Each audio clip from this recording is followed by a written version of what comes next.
오늘 우리에게 주신 하나님의 말씀은 히브리서 11장 17절에서 19절 말씀입니다. 히브리서 11장 17절에서 19절 말씀, 신약성경 365페이지입니다. 17절, 18절, 19절 한 절씩 교독하고요. 19절은 다 함께 합독하겠습니다.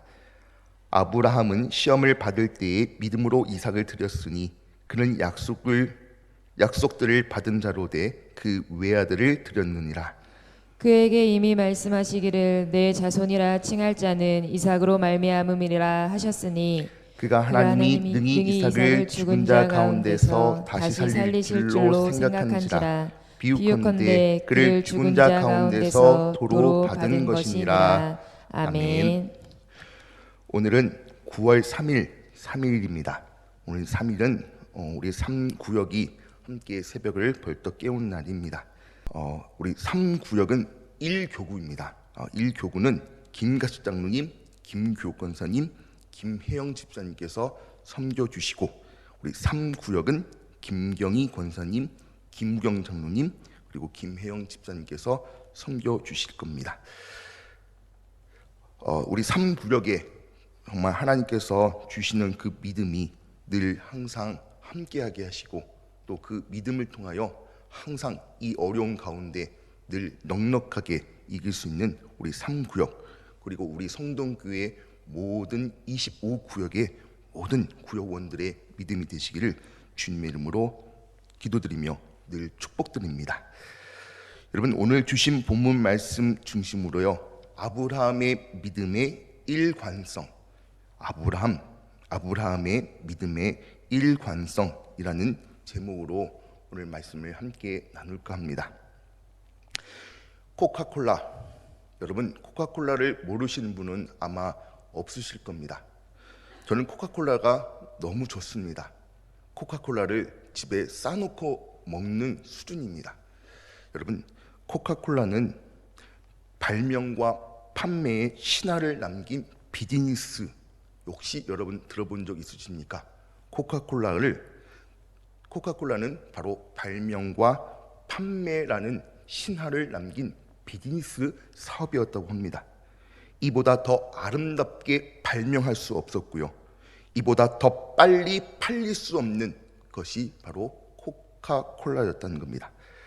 코카콜라 회사의 위대한 발명과 판매는요, 즉 코카콜라 회사 창례 이래 마치 아름다운 여인을 모습을 본 듯한 모습을 하고 있는 콜라병의 바로 변함없는 디자인의 모습이었고, 또 병 모양과 함께 1886년도부터 처음으로 사용한 코카콜라라는 이 영어의 상호가, 로고가 독특한 그 십자의 글씨체만이 변함없이 바로 100년 동안 이것을 사용하고 있었다는 겁니다. 그래서 한번 준비해봤습니다.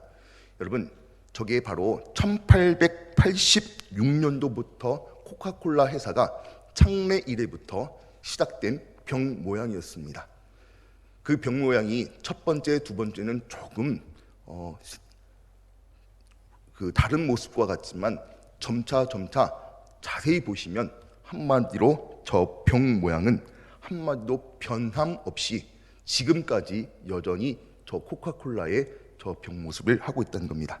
다음 그림을 보시면요, 저게 바로 코카콜라 영어의 글씨체인데, 저게 바로 코카콜라 회사의 지금 현재 처음으로 코카콜라의 로고로, 상호로 사용되고 있는 바로 로고라는 겁니다. 여러분, 코카콜라는요, 저 병 모양을 100년 이상 한 번도 변함없이 판매하고 있었고요, 그리고 저 로고를 지금도 여전히 저 로고를 계속 사용하고 있다는 겁니다. 그래서 코카콜라는요, 하루에 무려 10억 잔이 넘게, 매일 하루하루 10억 잔이 넘게 전 세계의 최고의 상품으로 팔리고 있다고 합니다. 이렇게 많은 수익을 올리게 된 코카콜라의 마케팅 비밀은 광고 디자인의 일관성, 바로 병과 그리고 저 로고를 일관성 있게 그리고 100년이나 넘게 쓰고 있는 마케팅의 비밀이라고 합니다. 즉 일관성, 바로 코카콜라 회사의 영향력 있는 비밀이었다고 합니다. 여러분, 오늘 본문은 어제 본문 말씀과 같이요, 어제 새벽에 함께 나누는 말씀과 같이 아브라함의 이야기입니다. 즉 아브라함의 두 번째 이야기라 할 수도 있다는 겁니다. 아브라함이 자기의 고향 갈대 우르를 떠나는 그 사건이 믿음의 원조가 되는 비밀이라고 어저께 함께 말씀을 나누었습니다. 오늘 본문 말씀 히브리서 11장 17절 말씀 이하에는 이런 아브라함의 믿음은 갈대 우르를 떠났을 때뿐만 아니라 오늘 본문 독자 아들 이삭을 드리는 사건을 통해서도 바로 아브라함의 믿음이 일관성 있게 드러나고 있다는 것을 오늘 히브리서는 강조하고 있다는 겁니다. 즉 처음 아브라함이 자신의 고향을 떠났을 때의 믿음과 그리고 오늘 독자 아들 이삭을 드리는 그 믿음은 처음과 끝이 늘 아브라함은 일관성 있게 지금 그 믿음을 쭉 밀고 오고 있다는 겁니다.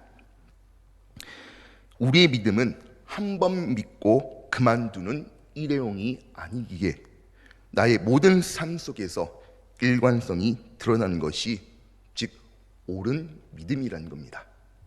처음은 좋았는데 끝이 아름답게 끝나지 못하는 믿음, 그거를 향해 우리는 옳은 믿음이라고 하지는 않습니다. 물론 처음에는 믿음이 없었으나 먼 훗날 나중에 끝에는 믿음으로 발견된 것도 소중하지요. 그러나 진짜 큰 믿음은 처음과 끝이 늘 항상 일관성 있게 하나님 앞에 믿음으로 나가는 것이 정말 옳은 믿음이라는 겁니다. 이제 여러분, 아브라함의 일생일대의 위기 중의 위기, 그 위기가 아브라함에게 찾아온 것입니다. 이것은요, 기적으로 낳은 아들, 하나님이 주신 그 아들을 하나님이 이삭을 모리아 제단에 바치라는 사건이 일어나게 된 겁니다. 여러분, 물론 지금 아브라함이 겪는 이 어려움과 고통은요, 현재 이거와 비교될 수는 없지만 우리 삶 속에서도 코로나가 당황스럽게 우리에게 위기로 찾아왔고 우리의 신앙과 믿음에도 적지 않는 흔들리는 위기가 찾아왔다는 겁니다. 즉 아브라함에게도 위기가 찾아왔고 현재 우리에게도 위기가 찾아왔습니다. 그러나 아브라함은 우리가 아는 것 같이 그 위기를 일관성 있는 믿음으로 쭉 밀고 온 것이고요.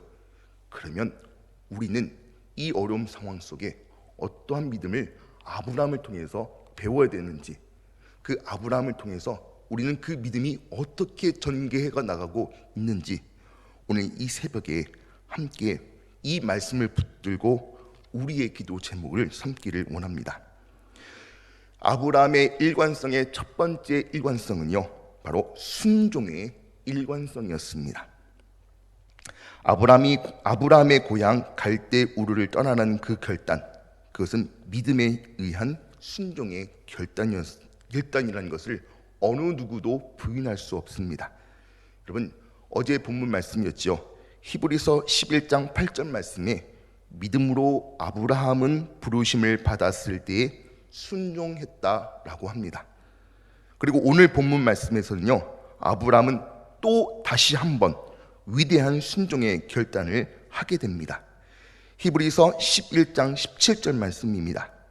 아브라함은 시험을 받을 때에 믿음으로 이삭을 드렸으니, 히브리서는 바로 독자 아들 이삭을 드리는 사건을 바로 믿음으로 드렸다라고 말합니다. 아브라함에게 어느 날 찾아온 이 시련을 또 다시 하나님이 시험하신 순종의 시험이 바로 아브라함에게 찾아왔다는 겁니다. 갈대 우르를 떠난 것도 쉽지 않는 시험이었음에도 불구하고 이번에는 하나님이 100세에 낳은, 기적으로 낳은 그 아들을 이삭을 다시 한번 하나님께 바치라는 그 일, 여러분들 생각에는 바로 첫 번째 시험이 어려웠을까요? 두 번째 시험이 더 어려웠을까요?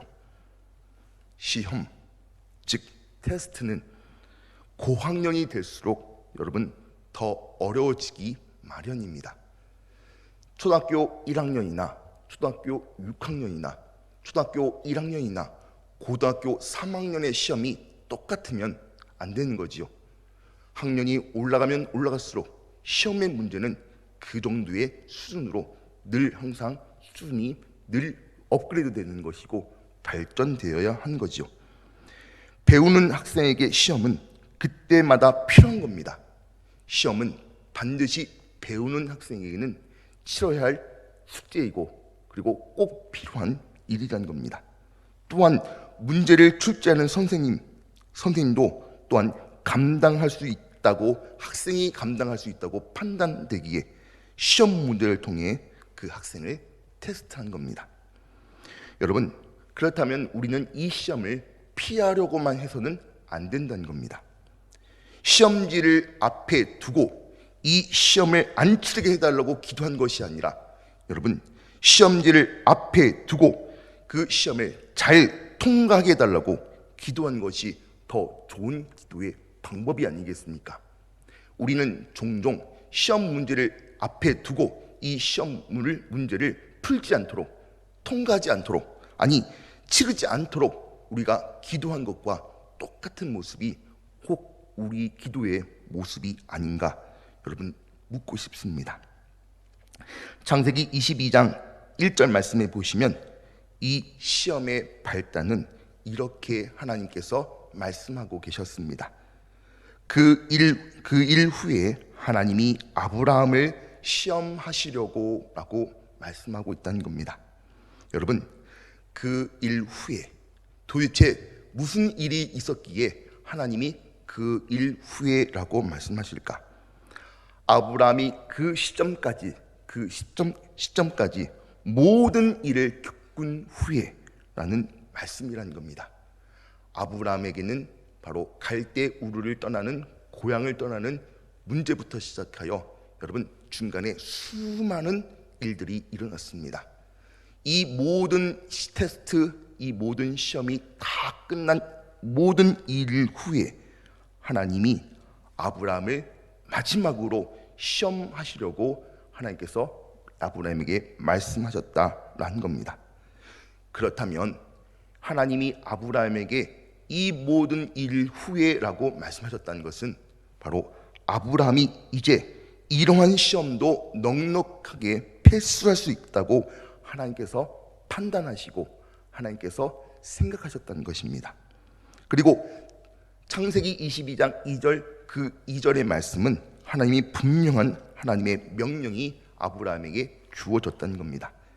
여호와께서 이르시되 내 아들 내 사랑하는 독자 이삭을 데리고 모리아 땅으로 가서 내가 내게 일러준 한 산 거기서 그를 번제로 드려라 라고 말씀하고 있다는 겁니다.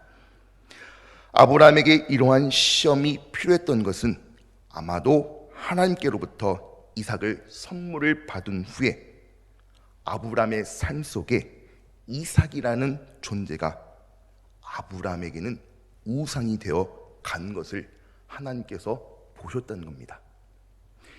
여러분, 항상 말씀드리지만 믿음의 사람에게도 고난은 왔을 것이고요, 믿음의 사람에게도 시험은 왔습니다. 믿음의 사람에게도 자식이 자신의 우상이 되는 것을 여러분 우리는 오늘 본문 말씀을 통해 우리는 봐야 한다는 겁니다. 아브라함은, 에녹은, 모세는 누구는 믿음이 좋았기 때문에 그렇게 살았지, 아닙니다. 믿음의 사람에게도 고단도, 고통도, 어려움도, 그리고 자식에 대한 문제도 여러분 똑같이 오늘날 우리와 똑같은 환경 속에 우리와 똑같은 문제를 갖고 있었던 겁니다. 하나님이 주신 그 이삭이라는 선물이 아브라함의 일생일대의 삶 속에서 이삭이라는 존재가 점점점 우상이 되어 가는 것을, 한마디로 독자의 아들 이삭이었기 때문에 얼마나 귀엽겠습니까? 얼마나 귀했겠습니까? 아마 오냐오냐 키웠을 겁니다. 그것을 하나님이 보셨고 점점 아브라함의 믿음의 아브라함 삶 속에 그 아들이 우상이 된 것을 하나님께서는 보시고 하나님은 그에게 말씀하셨던 겁니다. 말씀은 하나님의 선물이 하나님보다 더 소중하게 여겨진다면 그것도 우상이 될 수 있다는 것을 우리에게 똑똑히 가르쳐주고 계신다는 겁니다. 아브라함은 많은 고민을 했고 이삭을 드리는 명령에 순종했습니다. 이 결단의 순간이 아브라함의 믿음의 우선순위가 회복되는 순간이었다는 겁니다. 여러분, 이삭을 하나님 앞에 갖다 바치는 그 사건이 시작된 것이 아니라 아브라함이 그 이삭을 데리고 결단하는 그 순간부터 아브라함에게는 믿음의 우선순위가 그 전에 그동안 잃어버렸던 믿음의 우선순위가 이제 점차 회복되는 순간이었다는 겁니다. 바로 순종이 그를 회복시켜 준 겁니다. 다시금 고향에서 떠났을 때처럼 변함없이 순종한 자로 하나님 앞에 서게 된 것입니다. 여러분, 저는 이 말씀을 통해서 주님을 향한 첫사랑, 순종의 결단의 회복이 저와 여러분에게도 동일하게 일어나기를 주님의 이름으로 축복드립니다. 두 번째는요, 희망의 일관성이었습니다. 즉 소망의 일관성이라고 부를 수도 있습니다. 우리는 사실 희망 없이 소망 없이 살 수 없습니다. 그래서 희망은 소망은 산소와 같은 것입니다. 여러분, 산소가 없으면 우리 삶 속에 우리는 결단코 생존할 수 없습니다. 즉 성도는 소망 없이 인생의 길을 걸을 수 없다는 겁니다. 반드시 믿음의 성도에게는 바로 소망, 희망이 항상 함께해야 한다는 겁니다. 희망은 우리에게 과거를 버리고 미래를 향해 나갈 수 있게 한 것이 바로 소망입니다. 소망, 그것은 과거를 버리게 해주고 그리고 우리를 앞으로 나가게, 미래를 향해 나가게 해준 것이 바로 소망이라는 겁니다. 아브라함은 희망의 사람이었습니다. 아브라함은 소망의 사람이었습니다. 그는 하나님의 약속을 믿고 믿음으로 약속의 땅을 바라보며 걸어갔습니다. 이런 그의 믿음이 낳은 바로 희망은, 소망은 바로 아브라함 생애의 최고의 시련 속에 일관성 있게 나타나고 있었다는 겁니다. 즉 이 말씀은 아브라함의 믿음은 처음이나 끝이나, 아니 지금 엄청난 어려움과 최고의 시련 속에서도 그의 믿음은 일관성 있게 나타나고 있었다는 겁니다. 아들 이삭을 바친 과정에서 부활신앙을 아브라함은 드디어 갖게 되었다는 겁니다. 아브라함이 이삭을 죽음의 제단에 바치러 모리아산으로 오르는 동안 그에게는 가장 큰 딜레마 하나가 빠졌습니다. 아들의 죽음도 죽음이지만 하나님의 약속에 대한 그 내부 안의 갈등이었습니다. 이 아들을 통해 하늘과 별과 바다의 수많은 모래와 같이 하나님이 약속의 자손을 주시겠다고 약속했는데 그 약속이 이 아들 하나가 죽으면 하나님의 약속은 어떻게 되는 것일까? 라는 그 안에 내부적인 어마어마한 딜레마의 갈등이었습니다. 그러나 여러분 걱정하지 마십시오. 아브라함은 엄청난 이 딜레마를 바로 부활의 소망으로 푼 것으로 문제를 해결해 나갔습니다. 여러분, 하나님의 약속이 이루어지려면 이 아들은 죽더라도 다시 살아야 한다고 그 아브라함은 믿었던 것입니다.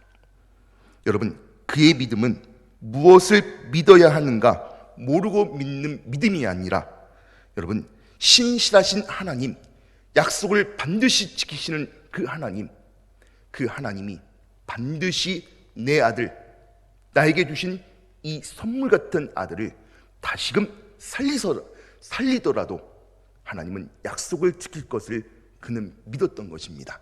그러니 우리가 무턱대고 믿는, 그냥 하나님은 우리를 부활시킬 겁니다 라는 아무 생각 없는 아멘 이게 아니라, 바로 그는 하나님이 이 약속을 지키실 걸 분명히 믿고, 그 하나님은 분명 신실하신 하나님을 알고 아브라함은 바로 믿었던 것이었습니다. 그러니 그 믿음은 우리가 생각하는 믿음과 조금 다른 믿음이었습니다. 분명 뭔지를 알고 믿는 믿음이었다는 겁니다. 그래서 아브라함은 자신의 사환에게 이렇게 말할 수 있었습니다. 창세기 22장 5절 말씀입니다. 이제 모리아산에 도착해서 바로 아브라함이 그 사환에게 이렇게 말하는 장면입니다. 이에 아브라함이 종들에게 이르되 너희는 나귀와 함께 여기서 기다리라. 내가 아이와 함께 저기 가서 예배하고 우리가 너희에게로 돌아오리라 라고 말씀했습니다. 그러니 여러분, 아브라함은 그 모리아산까지 가면서 수많은 갈등과 그리고 딜레마에 빠졌고, 그 딜레마를 통해 그게 문제 해결 방법은 바로 하나님은 반드시 약속을 지키시기 위해 반드시 이 아들이 죽더라도 하나님은 다시금 살리신다 라는 부활의 신앙이 그 아브라함에게 분명히 있었다는 겁니다. 우리가 너에게로 돌아오리라. 바로 아브라함과 이삭은 반드시 함께 돌아오리라고 아브라함은 굳게 믿게 되었고 또 믿었던 것입니다. 그래서 오늘 본문 말씀 히브리서 11장 19절 말씀은 분명 우리에게 이렇게 떳떳하게 말할 수 있었던 겁니다. 그가 하나님이 능히 이삭을 죽은 자 가운데서 다시 살릴 줄 생각한지라 비유컨대 그를 죽은 자 가운데서 도로 받은 것이니라. 인생 최악의 절망은 죽음입니다. 왜 그렇습니까? 죽음이 끝이라고 생각하기 때문에 죽음이 최악의 절망과 고통이라고 생각한 겁니다. 그러나 죽음 저 건너편에 부활의 약속을 믿을 수만 있다면 두려워할 이유도 없고, 그리고 우리는 오히려 이 죽음을 뛰어넘는 더 좋은 하나님의 천국 부활이 있다는 것을 우리는 알기에 우리는 이 세상에서 떳떳하게 당당하게 살아갈 수 있다는 겁니다. 이처럼 아브라함은 처음 고향을 떠났을 때에도, 그리고 마지막 사랑하는 아들 이삭을 바칠 때에도, 즉 일관성 있게 소망과 희망을 그는 결단코 놓치지 않았던 겁니다. 아브라함의 일관성 있는 이 소망으로 인생의 모든 역경을 돌파할 수 있었던 겁니다. 우리에게도 마찬가지 아니겠습니까? 우리에게도 처음 믿는 그 믿음을 일관성 있게 내 안에 늘 여전히 아브라함같이 우리에게 있다면 우리의 모든 인생과 역경은 다가오더라도 우리는 함께 돌파할 수 있다는 겁니다. 이것이 바로 아브라함의 삶의 비밀을 바로 희망, 소망의 일관성이었습니다. 마지막 세 번째로요, 아브라함에게 있는 일관성은 희생의 일관성이었습니다. 아브라함은 고향 갈대 우르를 떠났을 때 많은 희생을 해야 했다는 것을 어제 함께 말씀을 나눴습니다. 그러나 여러분, 믿음으로 즐겁게 희생할 수 있었던 것이 바로 아브라함이었다는 겁니다. 이런 희생은 이삭을 바치는 사건에서도 분명 선명하게 드러내고 있었다는 겁니다. 외아들을 바치는 희생, 여러분, 이보다 더한 희생은 어디 있겠습니까? 자식을 드릴 수 있다는 것, 이거보다 더한 희생 아마 없을 겁니다. 여러분, 그러나 이 본문 말씀을 처음 믿는 사람에게 아브라함의 이 사건은 도무지 이해할 수도 없고 이해될 수도 없는 문제입니다. 그러나 여러분, 믿음은 들음에서 나고 들음은 하나님의 말씀으로 이루어진 것 같이 조금씩 말씀을 듣게 된 거고, 또 듣다 보니 그 말씀이 들려지게 된 거고, 그 들려짐을 통해 믿음이 자라가면서 이제는 이 말씀이 이해되기 시작한 것, 그것이 믿음의 성숙이고 믿음의 자라감이죠. 여러분, 그렇다면 믿음이 자라면 이제는 알게 되는 겁니다. 희생이 고통만은 아니라는 것을 드디어 알게 된 겁니다. 누군가를 믿고 사랑하면 기꺼이 희생하게 되는 것 같이, 사랑하지 않으면 희생할 수 없는 것을 사랑하지 않는 사람은 모르는 것 같이, 사랑하게 되면 기꺼이 희생할 수 있는 것 같이, 하나님은 아브라함이 독생자를 드리는 이 사건을 통해 진짜 하나님이 주어주신 큰 빅피처, 큰 그림은 무엇일까?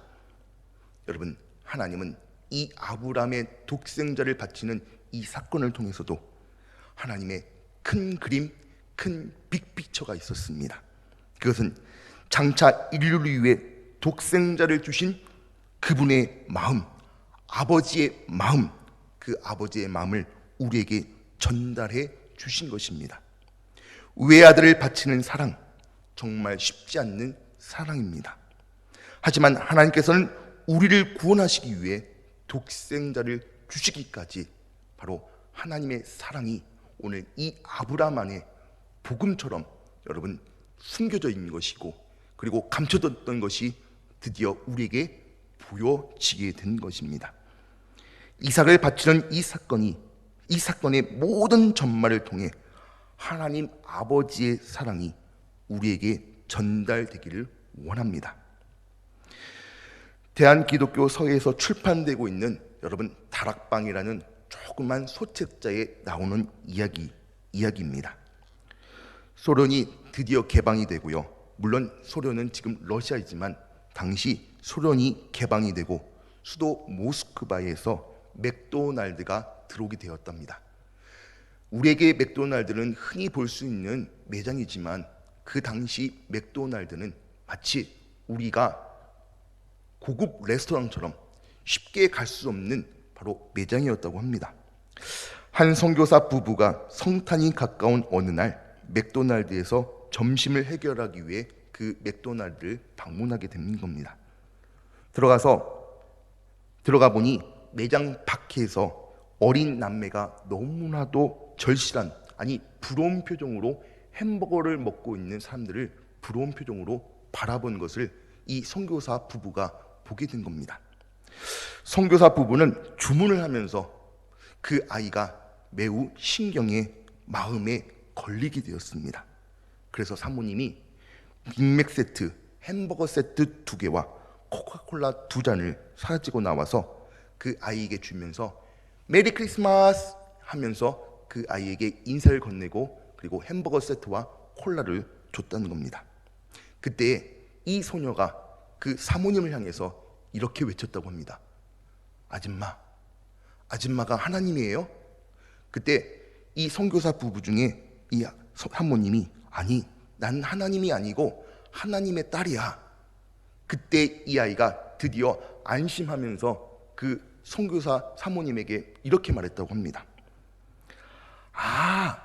아줌마가 하나님의 가족이었군요.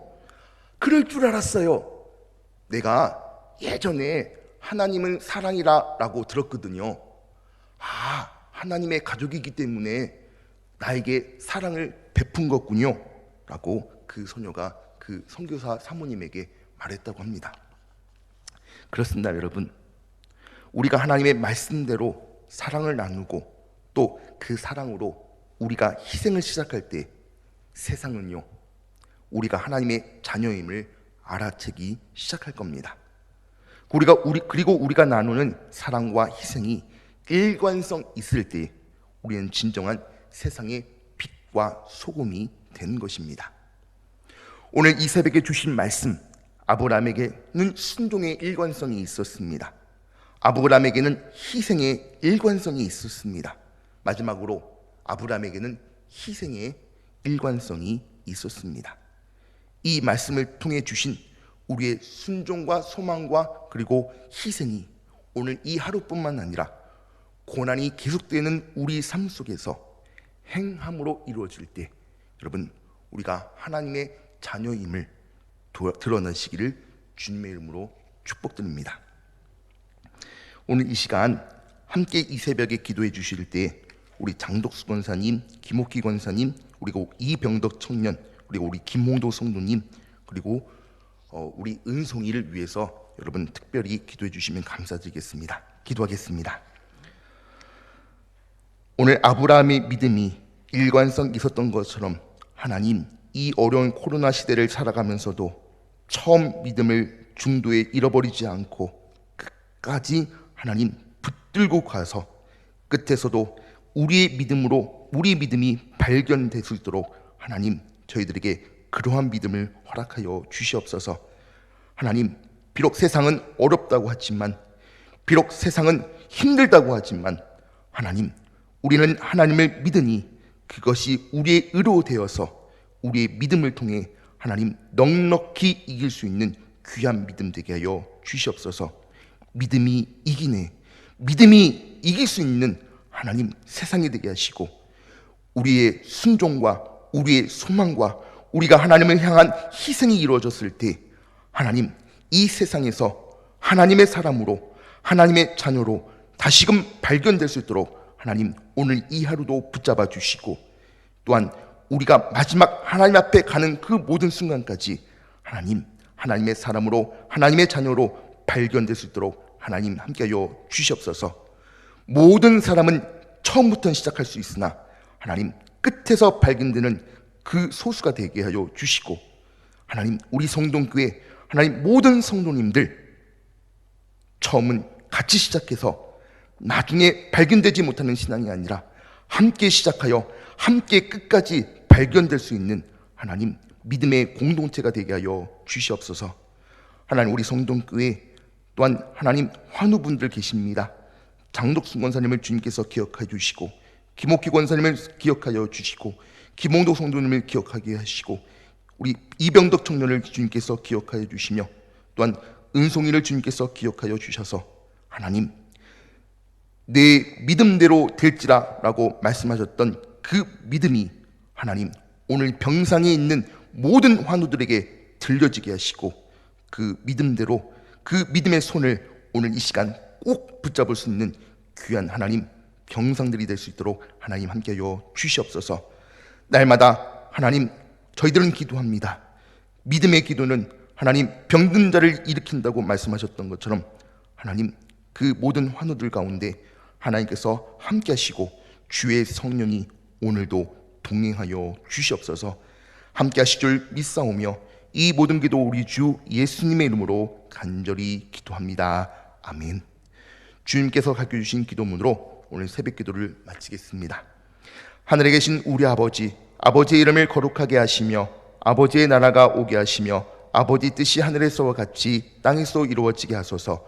오늘 우리에게 일용할 양식을 주시고 우리가 우리에게 잘못한 삶을 용서하여 준 것 같이 우리 죄를 용서하여 주시고 우리를 시험에 빠지지 않게 하시고 악에서 구하소서. 나라와 권능과 영광이 영원히 아버지의 것입니다. 아멘.